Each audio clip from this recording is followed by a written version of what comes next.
Sous le soleil de Bogandé, une colonne d'acier s'étire, cadence sèche, comme un souffle collectif décidé à rouvrir la voie. 90 kilomètres piégés, zéro perte humaine au terme de la traversée.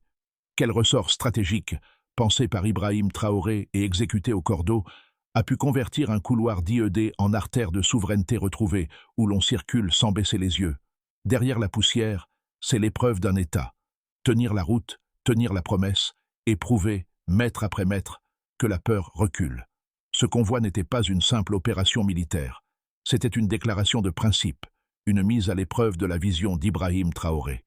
Derrière chaque blindé, il y avait plus qu'un soldat, un message.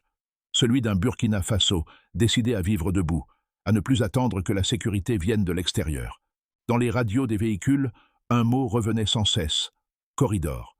Non pas un simple axe logistique, mais le fil vital reliant les villages isolés, les écoles fermées et les marchés asphyxiés. Le pari était immense, rétablir la circulation des biens et des vies, tout en démontrant que la doctrine du mouvement d'abord pouvait fonctionner sans aide étrangère. Chaque kilomètre gagné devenait alors un symbole de souveraineté retrouvée, une preuve tangible qu'une nation peut se redresser par la discipline, la cohésion et la foi en son propre commandement. Dès les premières heures de la mission, une statistique a bouleversé toutes les attentes. 5 engins explosifs improvisés, neutralisés sans la moindre perte. Ce chiffre, sobre en apparence, marque la bascule, celle d'une armée passée de la réaction à la maîtrise. Pour comprendre cette réussite, il faut remonter aux mois qui ont précédé l'opération. Dans l'est du Burkina Faso, le corridor de Bogandé-Mani était devenu un no man's land, où chaque virage dissimulait la peur. Les convois humanitaires renonçaient à passer, les enseignants quittèrent leur poste, et les anciens disaient « La route est morte ». C'est précisément cette route que le capitaine Lynx, figure emblématique du bataillon BR-19, avait juré de ressusciter. Sous l'impulsion d'Ibrahim Traoré, la doctrine militaire fut réécrite. Ne plus attendre l'attaque, mais reprendre le contrôle de chaque mètre de terrain avec des unités légères, mobiles et soudées. Ce changement d'esprit, appelé « sécurité par corridor », liait la stratégie à la dignité. Si les routes vivent, le pays respire. Le 12 octobre 2025, 100 véhicules s'élancent. Armuriers, ingénieurs, éclaireurs, chacun connaît son rôle. Les drones sondent le sable, les détecteurs fouillent les bas-côtés, les soldats avancent à 25 km/h, cadence réglée sur la prudence et la foi. Le capitaine marche parfois devant le blindé de tête, saluant les villageois qui observent, incrédules. Et peu à peu, ce qui devait être un pari devient une preuve.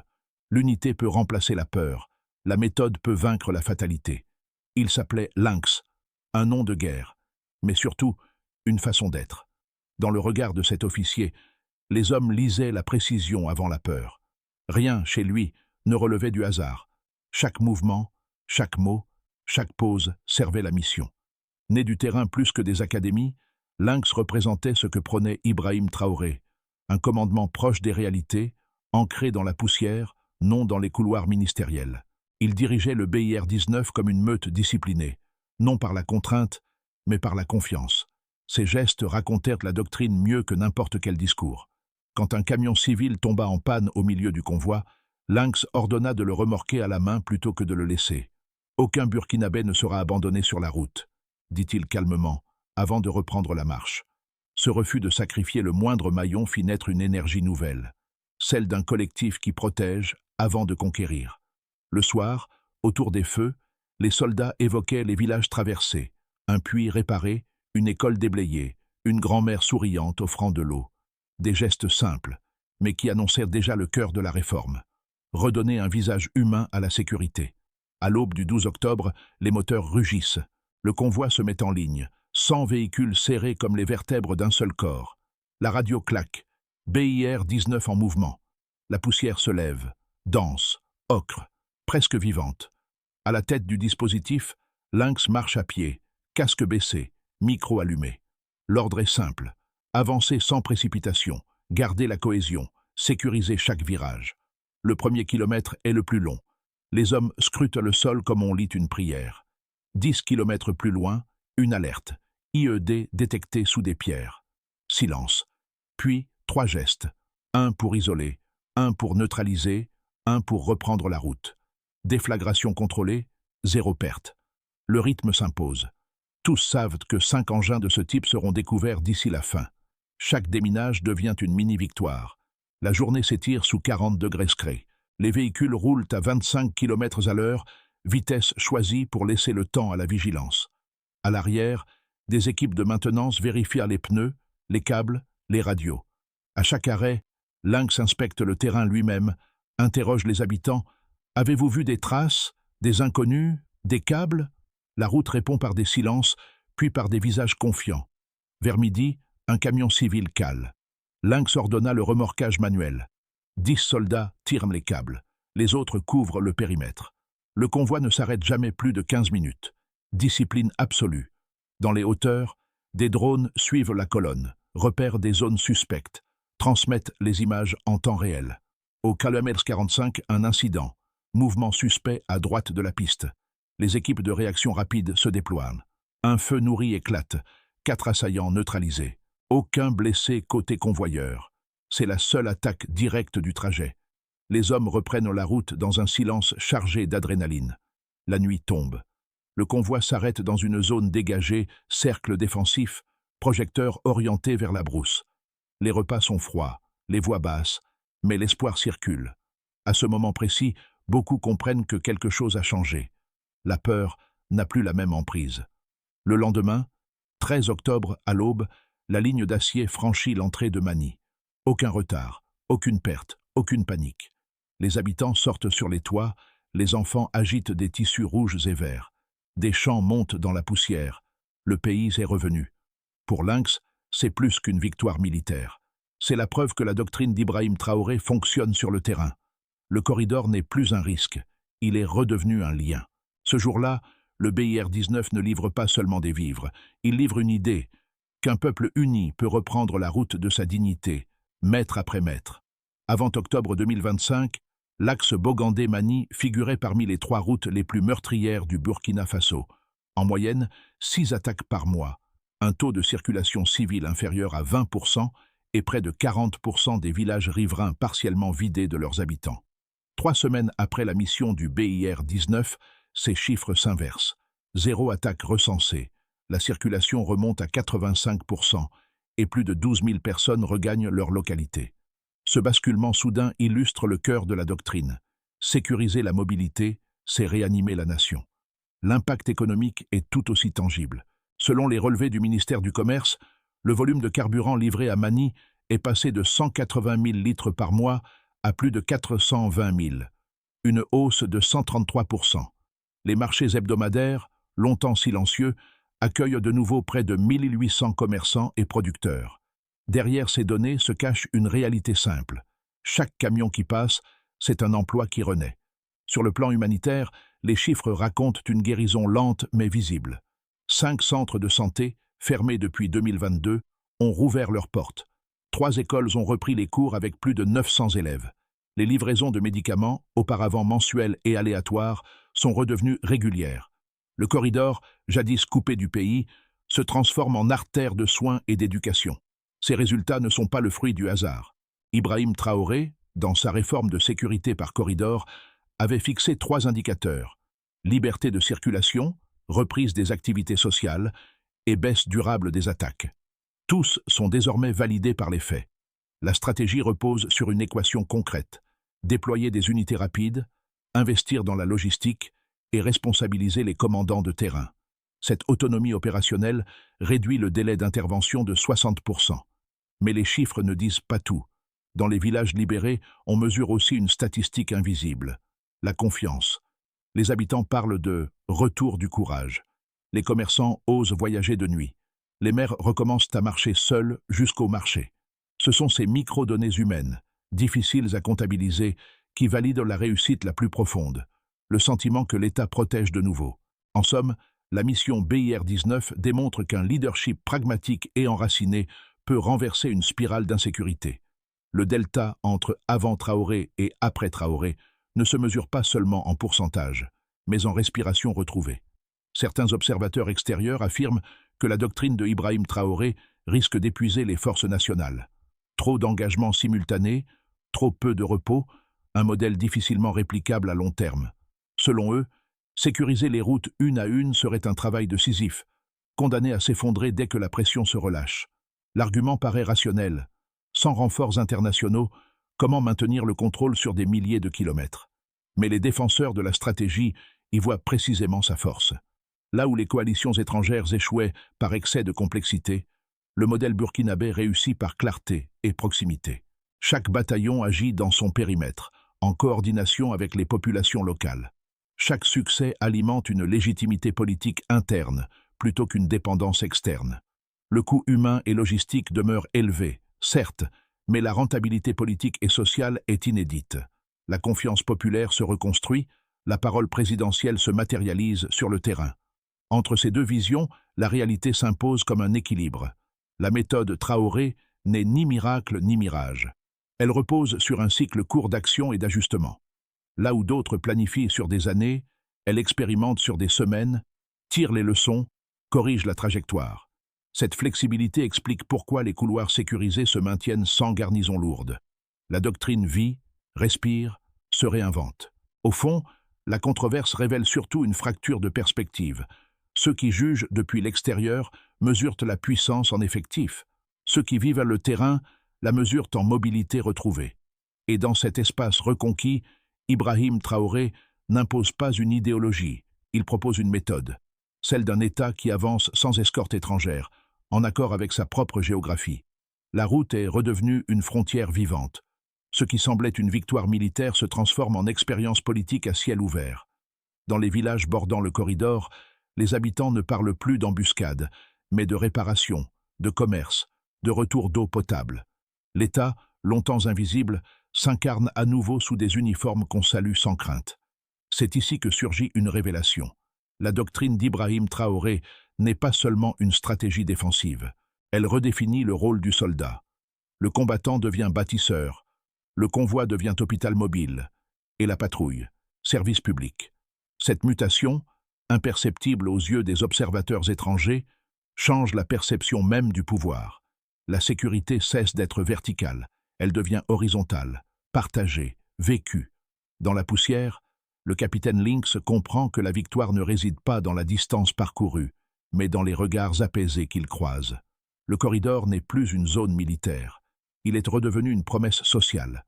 La reconquête du corridor a bouleversé la perception du pays. Là où les bulletins d'information ne parlaient que d'attentats, les journaux nationaux titrent désormais sur la renaissance du mouvement. Les convois civils traversent à nouveau les plaines de l'Est, escortés non par la peur, mais par la fierté. Pour Ibrahim Traoré, cette opération prouve qu'une armée enracinée dans la population peut produire la stabilité politique mieux qu'un traité diplomatique. L'État, souvent jugé lointain, regagne une présence symbolique et quotidienne, celle d'un pouvoir qui circule. Sur le plan doctrinal, la stratégie du corridor est devenue un cas d'école. D'autres bataillons adoptent déjà la même méthodologie. Reconnaissance légère, contact humain, déminage préventif. Le ministère de la Défense note une réduction de 38% des pertes opérationnelles depuis la mise en œuvre du modèle. Le réseau de communication interne a été modernisé, reliant désormais les garnisons de Fada, Kompienga et Tapoa. Cette standardisation des protocoles donne à l'armée une nouvelle cohérence tactique. Les routes rouvertes entraînent un effet domino. Les marchés reprennent, les coopératives agricoles se reforment, les jeunes reviennent travailler. Les commerçants de Mani enregistrent une hausse de 47% de leurs ventes depuis novembre. Les transports publics, quasi inexistants, redémarrent. La circulation des produits vivriers crée un équilibre des prix qui allège la pression urbaine. Cette vitalité redonne espoir à un État longtemps étouffé par la dépendance extérieure. La souveraineté n'est plus un slogan. Elle se chiffre, se vend, se consomme. Dans les zones libérées, on entend de nouveau des rires d'enfants. Les habitants peignent les façades, rouvrent les écoles, plantent des arbres le long de la route. Un vieil homme de Nagnan confie « Nous pensions que la peur durerait toujours. Aujourd'hui, elle circule ailleurs. » Ce renversement psychologique, intangible mais massif, constitue la victoire la plus durable du plan Traoré, celle d'une population qui retrouve son rôle d'actrice, non de victime. Ainsi, la mission du BIR-19 n'a pas seulement restauré la sécurité, elle a réinventé le lien entre territoire et confiance. Le corridor de Bogandé-Mani, jadis symbole d'abandon, est devenue l'illustration d'une équation politique simple. Mobilité, Schul, dignité. Pour envisager l'avenir, 3 scénarios se dessinent. Dans le premier, le plus probable, les convois militaires demeurent réguliers, les incidents rares. La population continue de collaborer. Les routes s'ouvrent, mais lentement. La doctrine de Ibrahim Traoré s'institutionnalise. Chaque axe devient une veine stratégique, entretenue par des unités locales. Le pays se stabilise, mais reste vigilant, conscient que le risque peut renaître à tout moment. Dans un scénario plus optimiste, si le modèle du BIR-19 est reproduit avec succès sur 3 nouveaux corridors, Tapoa, Tenkodogo, Kaya, le Burkina Faso pourrait regagner 40% de sa connectivité intérieure d'ici un an. L'effet psychologique serait immense. Sentiment d'unité nationale, regain d'investissements régionaux, retour progressif des déplacés internes. Le pays entrerait alors dans une phase de reconstruction durable, où sécurité et développement se nourrissent mutuellement. Mais un scénario plus sombre existe aussi. Si les groupes armés déplacent leurs activités vers les zones frontalières, la pression se reporterait sur les marges, notamment à l'est et au nord. Les couloirs sécurisés risqueraient d'être coupés de nouveau si les moyens logistiques s'épuisent. Les experts rappellent que la force du modèle repose sur la rotation rapide et la motivation constante, 2 éléments fragiles dans le temps. Au-delà des prévisions, une leçon essentielle demeure. Une route n'est jamais définitivement gagnée. Elle doit être vécue chaque jour. Ibrahim Traoré le répète souvent. La souveraineté n'est pas un État, c'est un mouvement. La recommandation de penser s'impose d'elle-même. Tant que la nation avance, aucune embuscade ne peut la retenir. Ceux qui ont vu la colonne du BIR-19 traverser la plaine de Serba n'oublieront jamais ce moment. Les soldats, d'ordinaire muets derrière leur casque, levaient cette fois la main vers les habitants. Geste rare, presque intime. Beaucoup de civils répondirent par des larmes. Pour eux, la route n'était plus un couloir militaire, mais une ligne de vie rendue. Les femmes des villages, longtemps confinées par la peur, ont recommencé à vendre leurs produits au bord de la piste. Les enfants courent derrière les camions, riant à chaque klaxon. Ces images, filmées par les téléphones des habitants, se propagent désormais sur les réseaux comme des preuves d'un renouveau collectif. Ce n'est pas une propagande, c'est une respiration. Du côté des soldats, la transformation est tout aussi profonde. Plusieurs membres du BIR-19 ont confié qu'ils avaient retrouvé un sens à leur uniforme. Servir n'est plus synonyme d'obéir. C'est participer à la reconstruction d'un pays qui croit de nouveau en lui-même. Et puis, il y a la diaspora, longtemps désabusée. À Ouagadougou comme à Paris, les Burkinabés de l'étranger redécouvrent la fierté d'un drapeau qui ne ploie pas. Traoré nous a rendu la route, et avec elle, la dignité, écrit un étudiant à Montréal. Dans ces témoignages dispersés se tisse le fil le plus précieux, la reconnaissance, celle d'un peuple qui, en regardant les siens, se reconnaît enfin. Pour que la victoire du corridor Bogandé-Mani ne soit pas un épisode isolé, Ibrahim Traoré et son état-major ont défini une méthode reproductible en 5 étapes. D'abord, cartographier la vulnérabilité. Chaque région doit dresser un audit de ses axes critiques. Routes, ponts, postes de santé. Objectif, établir un plan d'intervention selon le degré de risque et la densité humaine. Ensuite, former des brigades mixtes, militaires, ingénieurs, civils volontaires, des unités intégrées capables de déminer, réparer, soigner. La cohésion prime sur le matériel.